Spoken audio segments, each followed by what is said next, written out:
Welcome back, ladies and gentlemen, to part 3 of Let's Play Pillars of Eternity, Tale of Aldwyn. In the last part, we're clearing out this mystical ruins. We'd experienced a bioic, and as such, we fled to the ruins. And as you can see, as you can see, what I'm scrolling over, we've done a little bit of looking around. Let's zoom back to my people. Oh, fuck you! I can't zoom back to my people. That's racist, that is. Anyway, so let's move on. Aldwyn and friends. That's the name of our group. Aldwyn and friends. Fresh air in here. I think we found an exit. Sounds like the storm path too. Oh shit, son, we got a spider. Well, yeah. From previous eventualities, we seem a little bit overpowered. So for some reason, ladies and gentlemen, when you have a full team, you're actually overpowered. Nuts, right? Complete bullshit, obviously. That's where one of the characters would have been dead if we'd have left them. That's where she would have been dead if we had... if I hadn't been so fucking smart. But anyway, let's kill these spiders off. Let's get what we can. This is,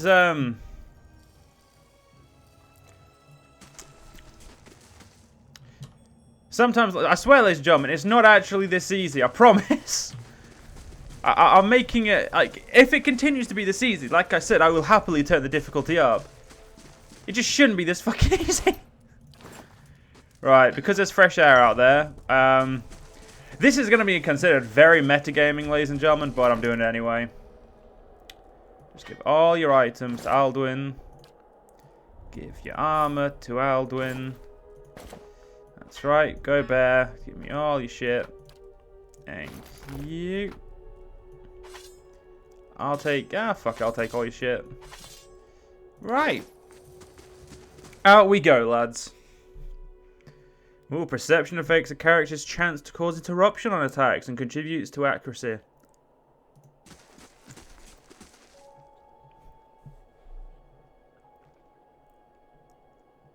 Four figures stand before an otherworldly apparatus, an ancient structure of chiseled adra and metallic veins, ominous and looming like a silent observer.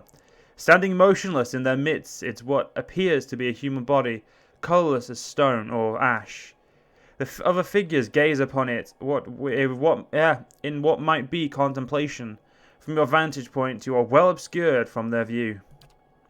The figure closest to the machine stands out among them. A thick grey beard frames a face otherwise hidden beneath a metallic mask.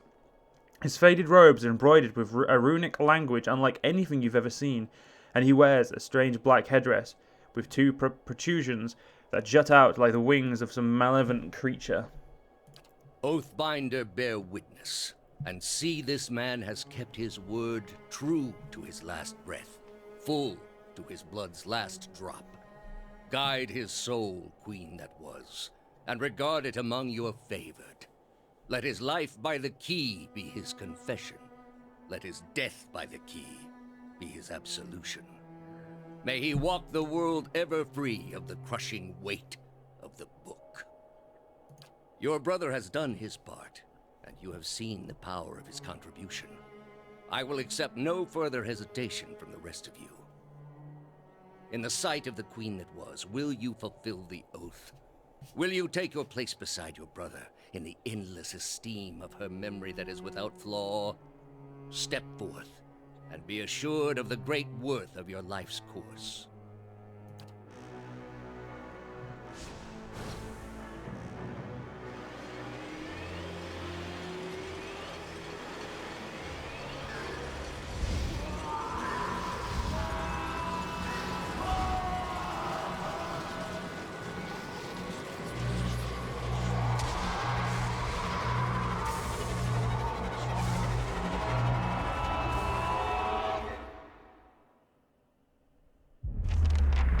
For an instant, the apparatus goes quiet, and the air is still. Then, all at once, it erupts with a concussive surge. Light floods your vision, and you are knocked to the ground. Your head snaps back as you land, and pain wells into the back of your skull, washing your last thoughts away into the black unconscious void. You open your eyes to a different place, another time. You stand in a circular room, grand and doomed. Or domed. Wow, doomed. Yes, well done, Joe. Its walls lined with adra and trimmed with copper. The style is ancient, but the chamber is unweathered.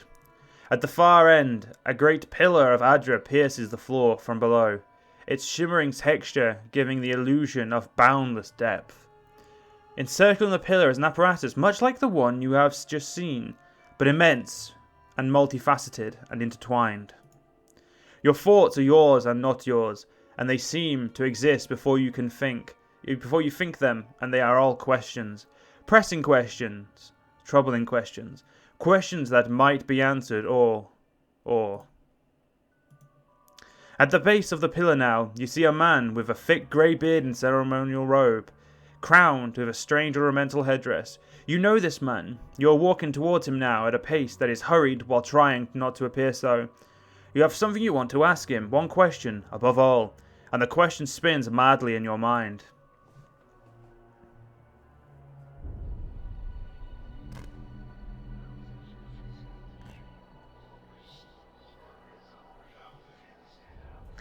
You awaken to find your malice has broken. Malice? I actually don't. That word's. Yeah, I'm sure that's malice. Only to be replaced with something far more concerning. Faint whispers are audible at the edge of your hearing, like a ringing in your ears that does not subside. Movement fills through your periphery, but when you turn to look, you can see no sign of whatever it was. You find your gaze regularly darting this way and that, an involuntary paranoid tick. If this is a sickness, it may be dangerous to go without treatment for long. The figures of the machine stand frozen in place. Flesh and blood replaced by cinders and ash. The man who led them is nowhere to be seen. Heodan and Calisca lie bloody on the uneven cobbles, their bodies twisted unnaturally in death. You are alone and far from help. Gilded Veil may be your best hope of receiving treatment before things get worse. Hey, we leveled up, so let's do that first. So this is a level up screen, so we can level up one of our 5 skills: stealth, athletics, lore, mechanics, and survival. As you can see, currently we have 2 stealth, and that's really it. Now, athletics to me is a very important skill. I think it's definitely... So let's just read through the skills. Stealth. Stealth allows a character of any class to attempt to avoid being seen or heard. It is used automatically whenever the character is in scouting mode. The higher the character's skill, the closer they can get to the enemies before being detected. Athletics. Adventuring is tiring work. In addition to the hazard of mortal combat, adventurers have walls to climb, rivers to cross, and pits to leap over. Once per encounter, you've got characters with athletics can use a second wind ability to recover lost endurance. A higher athletics score increases the effect of second wind. In conversations and scripted interactions, athletics is used for physical feats like climbing, swimming, and jumping. So it's pretty useful. Lore. Lore represents a character's accumulated miscellaneous knowledge and trivia, often of occult or esoteric topics. Outside of conversations and scripted interactions, lore is used to activate scrolls. Higher lore values allow the character to use high-level scrolls. Mechanics. Traps and locks can be a problem for even the toughest adventurers, draining their resources and maiming or killing those who are unfortunate enough to trigger an unseen floor plate. The mechanic skill makes it easy to open locks and find and disable traps. Additionally, any character can use a mechanic skill to place traps of their own. The higher the mechanic skill, the more accurate the trap.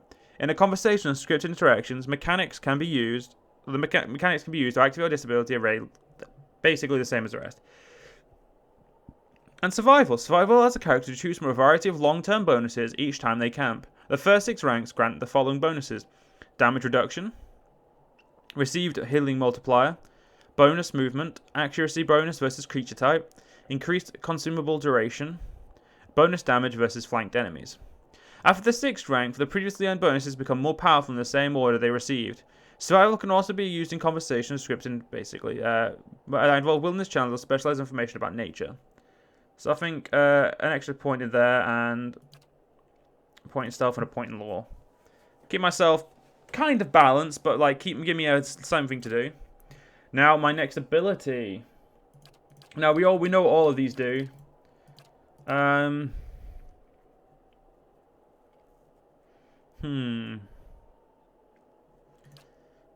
I like this ability. It's good to get some damage abilities like level quite quickly, so we'll go for that. And talents. So talents are, well, Talents can be used to customize your character beyond your class ability choices. Some talents modify existing abilities, but others add new abilities of their own. A subset of talents are class specific, but most can be taken by by characters of any class. So let's go for... Wait, so they're class 1, adventure 1, defense 1, utility 1. So let's look at the class ones for now. So we've got bite. I'm going to probably read most of these, ladies and gentlemen, just so we don't have to do it later. And that we know the abilities, because it's really, like, especially in Pillars of Eternity and games like this, you really need to know what you're picking so you can, like, plan and strategize. And that's probably why I'm so shit at games like this on most of the time, because I don't really plan a lot. Which is weird, because I play strategy. It doesn't matter. The Cypher's Soul Whip bites deeper, granting a bonus to damage. So this would effectively is a passive that increases our passive. So it gives us a plus 20% melee damage, plus 27% range. So that's actually sounds like a lot of extra damage, which could prove useful straight away. But anyway, Psychic Backlash invokes a retaliatory strike, stunning an enemy whenever they target the Cypher's will defense. So if anyone targets our will defense, which I believe is mage, mentally based, so spells, spell that mentally paralyzes the target. So basically, only when they use that type of magic will they receive a counteract. So it's not overly useful just yet, I wouldn't say. I would say it's going to be definitely very useful one eventually, but at the moment, it's not really a level 2 skill. It's a bit too up there for us. Draining Whip enhances the draining of the power of the Cypher's Soul Whip, regenerating focus more quickly. Now, this one is very useful if you have a lot of skills. So we have currently 3 skills that require focus. So this would actually increase the amount of... So whenever we do damage, it gives us more focus gain. So it gives us more focus. Greater focus, the Cypher has an increased maximum focus. So that's actually pretty cool. A lot more focus. Acolyte's Radiance. Nuanced faith in the gods has allowed this character to unleash a wave of spiritual energy similar to the priest Holy Radiance. Grant Acolyte Radiance, 1 per encounter, fast, area of effect, friendly target, radius from caster, effects, AoE, endurance. So basically it looks like a healing spell, because it increases radiance. For AoE only, vessels, burn damage, if successful, frightened. Apprentice's Sneak Attack allows the character to imitate the brutal, opportunistic strikes of a rogue sneak attack, taking advantage of opponents when they are most vulnerable. So basically just a sneak attack. Mark. The character has attuned themselves to the natural world around, like a druid, and is able to focus the power of an enemy with the effects of nature's mark. So, just basically these are all like spells that other classes get that we can just get a smaller, like a less amazing, less great version of. The character's intense belief that has manifested as an aura with properties similar to a paladin's zealous focus. So plus 4 accuracy. The character has learned a portion of the intense pain tolerance and spiritual powers that monks possess. Their unarmed attacks do increase damage and gain more power as they advance. Note, novice suffering does not apply to a druid's spiritual form. So basically, we can then take away our weapon and do increased damage with our feet. Our hands, sorry. And yeah, basically our hands and feet. Channeling power, similar to a barbarian's tremendous rage, increases attack speed, might, and constitution while lowering deflection and concealing the character's endurance and health. Grant Outlander's Frenzy, once per encounter, speed of average, and does all that. We've only got a few more to read through before I can look at the other stuff. Prestigator's Missile. As a hedge wizard, the character has learned how to duplicate the effect of one of the most popular spells in Eastern Reach, Middle Letters Minor Missiles. Because the character does not use a grimoire as a wizard does, the effect is not quite as powerful. Grants Prestigator's Missiles. So once per encounter, speed fast, range 50 meters, 3 projectiles. That's pretty low interrupt. And this would actually be pretty useful because I do like stuff that doesn't rely on as much as I like the Cypher class, having stuff that doesn't rely on our focus gives us an edge. But I'm not saying I'm going for that. I'm just saying. This rhyme mimics the Chanter's ability to summon skeletons, though it cannot be used until some time has passed in combat and cannot be used frequently. So 1 per encounter, at least 15 seconds in combat, and range 6 meters, duration 20 seconds, and gives me 2 human skeletons. Runner's Wounding Shot. Rangers learn where to strike an enemy to inflict debilitating wounds. This technique can be imitated by other characters as a weaker form of Wounding Shot. So grants Wounding Shot. Veteran's Recovery. By adopting the strict discipline of a fighter, the character is able to pace themselves in combat, steadily regaining endurance over time.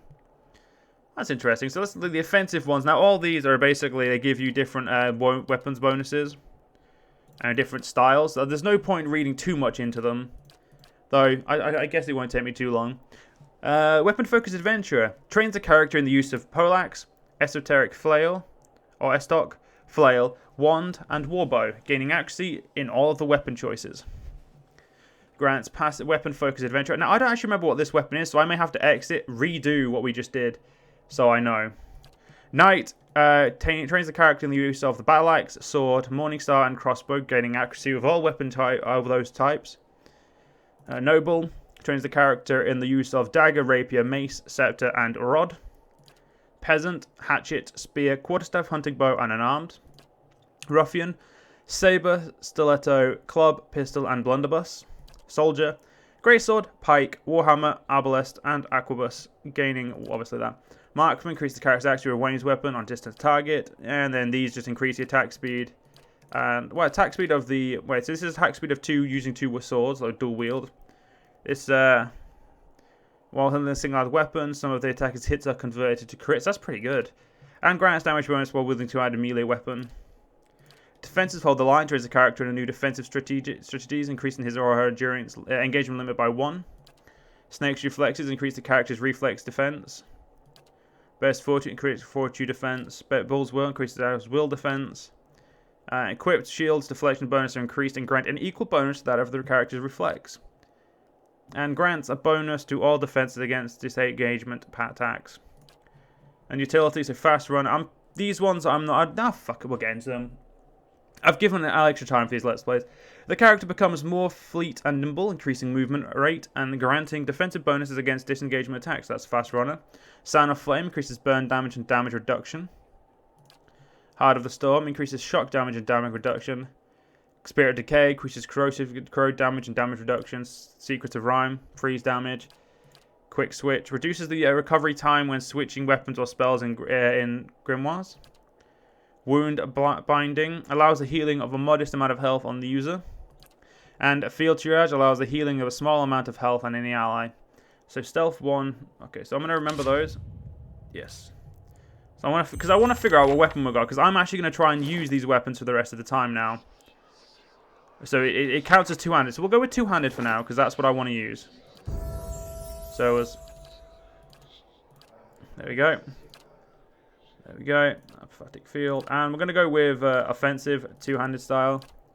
And that's going to be our level up. There we go. So let's loot our allies.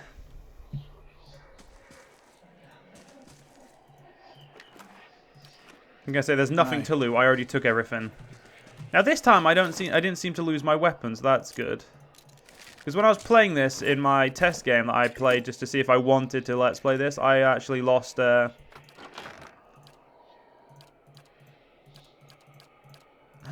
lost some. Oh no, I didn't. There's the armor. So this armor does is minus. It's only one less, so but I think the extra thing. Oh shit! What the fuck's this? Well, that's a torture device if I ever fucking saw one, ladies and gentlemen. That is most certainly a torture device. It looks like we can interact with these things. I'm going to interact with the foliage first. Let's see what this one's got. Vessel flesh. Let's have a look what that is. Added to stash.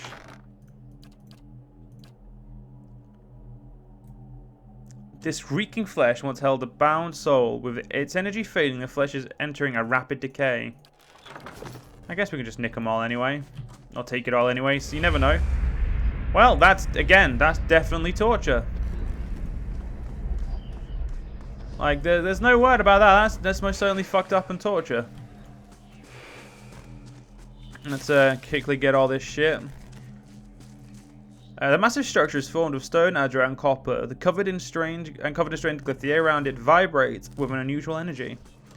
Well, I'm gonna say we get the fuck out of here and we go to Valewood. It'll take us 6 hours to journey from Celant Lease to Valewood. Let's accept. So we finally moved out of the starting portion of the game. We're now on to the actual. Well, I wouldn't even say I wouldn't know. I'm still pretty sure we're in the prologue, but you never know. Sleep like the dead. All right, he wants to sleep like they're dead. Good for him.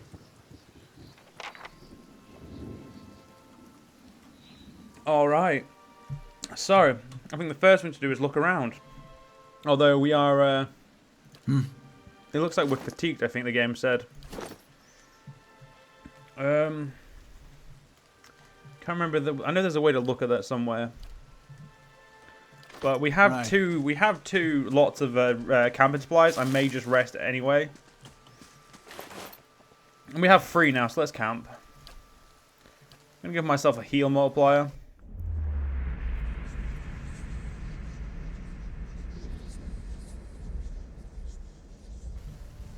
Interesting. Let's have a quick loot over here. Now, I do know I have actually scoured every other area, every part of this in my own my own playthrough, which I then actually stopped right after this part. So, luckily, I don't know much. So let's see what we can do. I have got better armor in this one as well, so let's. That might contribute to me doing a lot better than I expected. But that was a fucking spirit.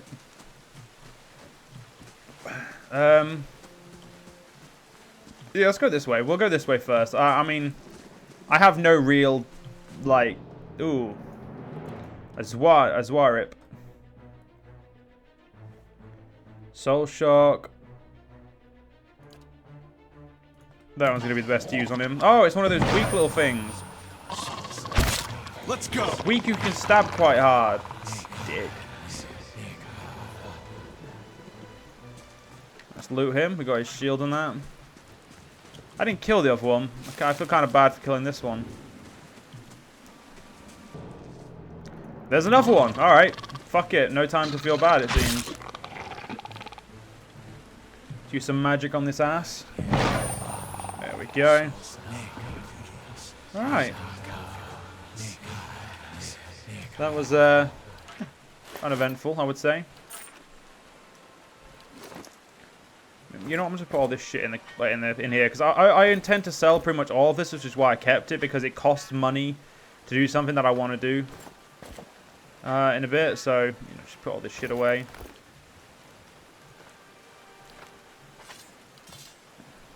Can do some crafting. We've got a lot of crafting to do.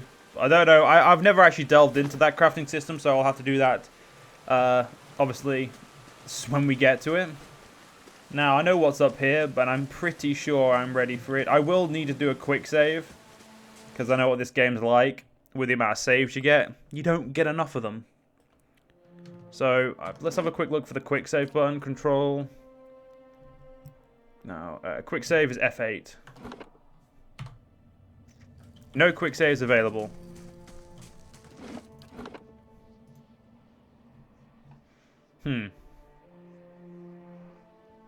You know, I think the game actually just saved for it, so it's not a problem. Hey, come here, bear. Let's fucking go. Ow.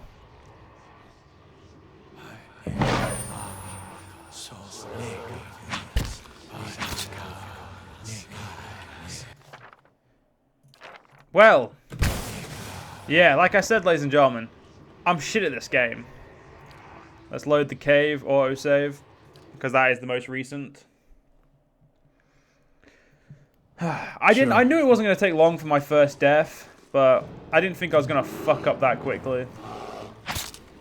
Oh shit, that was a lot of damage we just did then. If I just let my weapon deal with it, apparently I'm a lot better.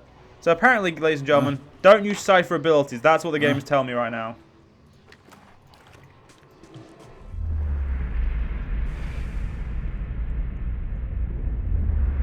Lost Spirit. A figure drifts, suspended in the musty air of the cavern. Its form and features blur and twist in cascading ripples of incandescence.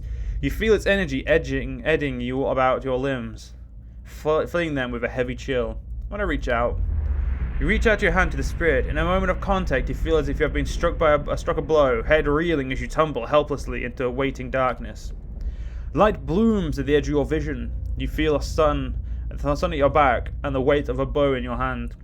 You know, suddenly, that you have come a long way from the vale, hunting deer. Now you are standing before a cavern, and the darkness descends far into its depths. Even so, your friend strides out before you, his red cloak flapping at his heels. You follow, heart hammering in your chest as he leads you deeper into the cavern. There is a roar like thunder echoing around you. Fear seizes you, casts you stumbling back towards the exit, towards light and escape. You see a glint of steel, and then there is a sudden, terrible flash of agony behind your knee. You scream, stumble, fall. Your thoughts are chaos, lanced through you with pain. But in the moment of terrible clarity, you see your friend look back for a moment with his dagger dubbed in crimson to match his cloak. So, ladies and gentlemen, I thought I'd spider go fuck under my keyboard then, but no, I didn't, so it's fine. Move on. And then there is a great, dark shape above you, and then there is no pain. The vision recedes, and you are thrown back into yourself with seemingly resentful force. The corpse lies at your feet, and the spectre lingers in a spasm of energy between you both. You feel a sense of questioning, of confusion, of anger. I will find the man who did this to you, and see him brought to justice. For a moment the spirit seems to burn bright, and your head fills with a sickly triumph. The spirit seems to weaken the thought with the force of its own exhilaration, growing fainter and fainter until you are alone in the room once more. Interesting. Very interesting. Sure. I mean, I don't know how I feel about this talking to spirits lark, but I mean, hey, what are you going to do? Anyway, You let's must gather your party before venturing forth. I knew I was going to hear that before the end of this part. I knew I would hear that. Anyway, ladies and gentlemen, when we get back to the here, we're unfortunately going to have to end this part here. I hope you guys have enjoyed the third part, and I'll see you guys in the next part. See you guys then.